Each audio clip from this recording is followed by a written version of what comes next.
Okay, everybody, welcome back. This is the next part for the porting. We're going to work on the intake ports.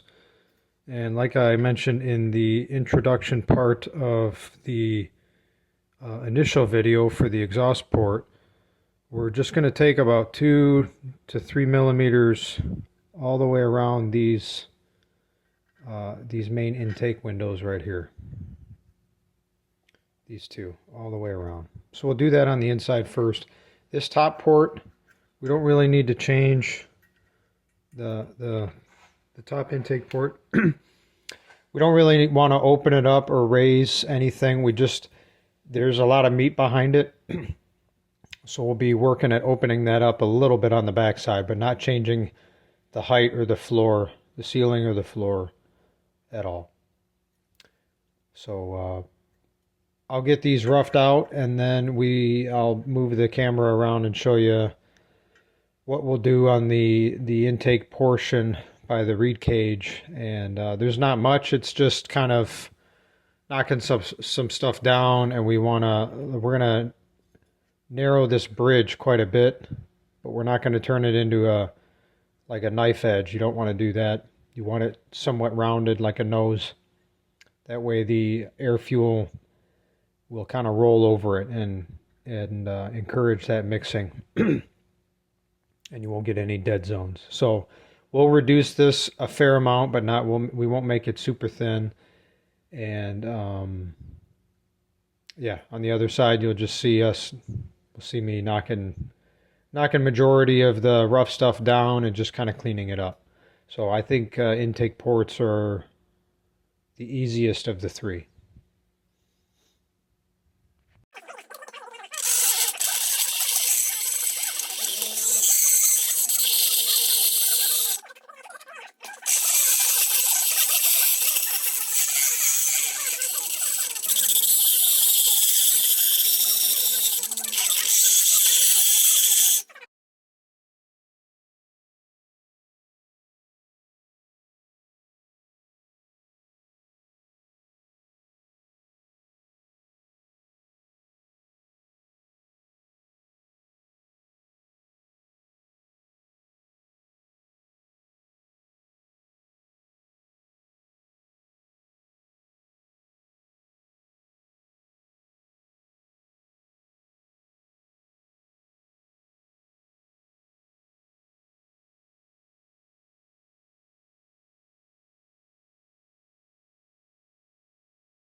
Okay, I want to take a quick second and show you guys the difference here in these ports. So that's the right side's opened up according to the marks that we had on the inside, and the left one, where is it?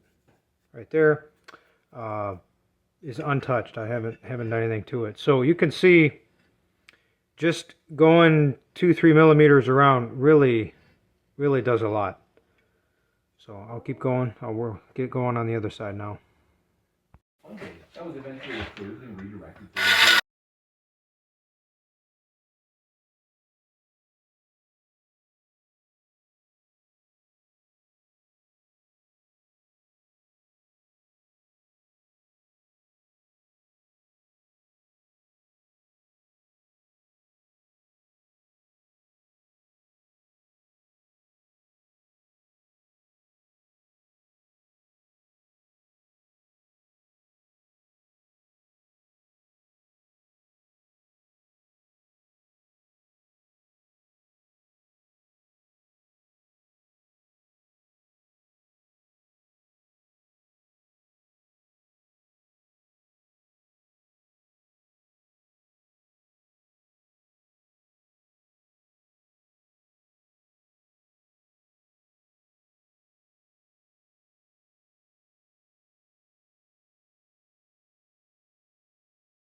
Okay, ladies and gentlemen, there it is, all opened up.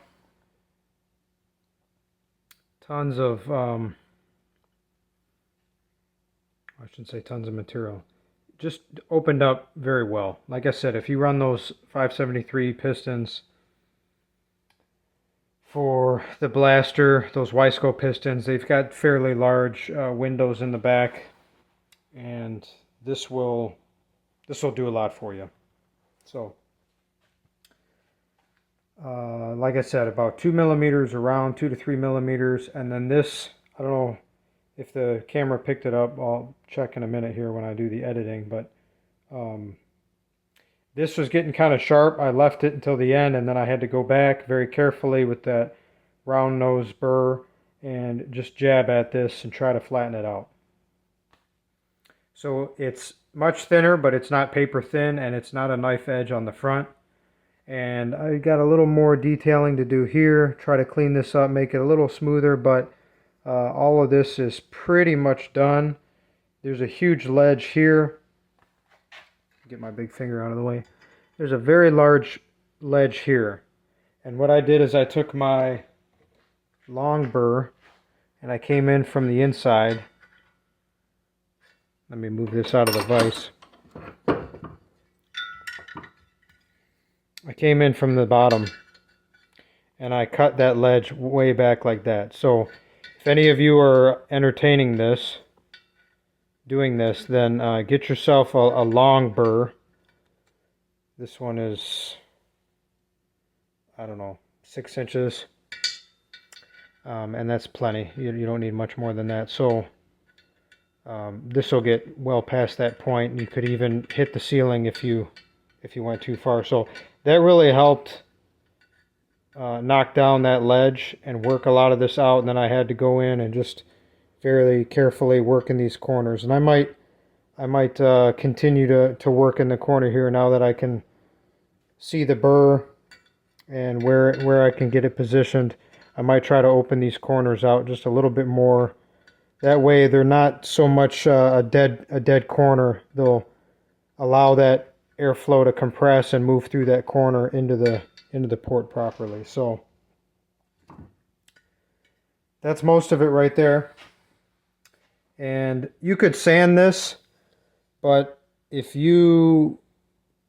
some porters you'll see, they just give it to you like this, because that encourages the air and the fuel to roll, to grab these edges and kind of roll, and it encourages the mixture going in from the reed cage. So to each their own. If you want to sand it, sand it. I wouldn't recommend polishing it, but if you want to give it a rough sand to smooth some of this out, go for it. I'll probably end up doing that myself. We'll see. I still got a little bit left. Okay, everybody, there's the intake port. I did take the Tootsie to it, sanded it down just a little bit.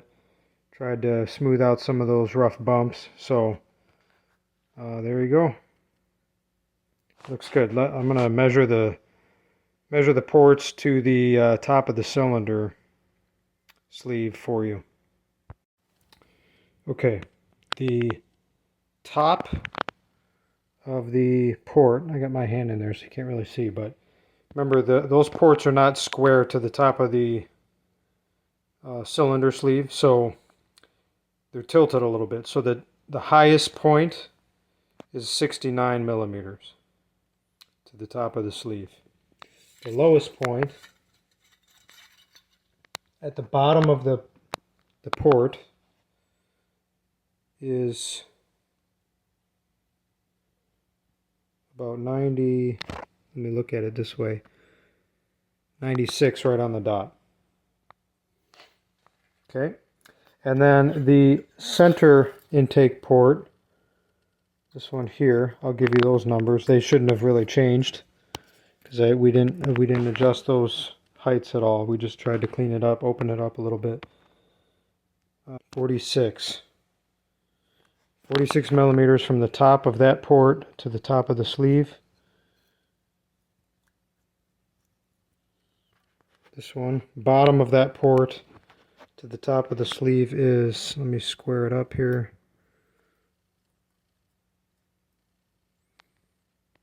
63. 63 millimeters. So don't be afraid to try. You can't really mess it up unless you make the port timing, like you change the height some extreme amount. The intake, there's a lot more that you can get away with on the intake. So give it a shot yourself. If you do the exhaust porting alone, you'll see a nice improvement. If you do the intake and the exhaust, it's even more. And then if you hog all the meat out of the transfers, which we're going to do in the next video, you will see the total package. You'll see a good amount of power come to life on these blasters. They can really wake up when you do this. So don't be afraid, give it a try. I mean, these cylinders are 60 bucks. The only way you get good at it is you do it. And you'll screw it up. You have to fail in order to learn something and succeed. So just do it and be courageous. Have at it. Give yourself some power. So next, we're on to the transfers. There is a ton of meat here on the cylinder side, on the sleeve side here. You can't even get your finger in here. It pinches. So tons of this meat can come out on my fingerprint side, and we can lower these skirts quite a bit, or the sleeve, like I have them marked out. You can take a lot out. So remember, when the piston's coming down, it's forcing that fuel mixture that came in through your intake through the piston, through the bottom of the and back of the piston. It's now going to that piston coming down is going to compress that mixture and wrap it around this into the transfers to go eventually to the top of the piston. So taking this big wall off and taking a lot of this meat out will help. It will reduce the opposition to all that flow. So I think that's one of the most significant improvements here is these transfers. So that'll be the next movie. Stay tuned. I hope you guys are enjoying this. And if this is helping somebody out and you give it a try and you have a lot of success, please let me know. That's what this is for. Catch you later. Thanks.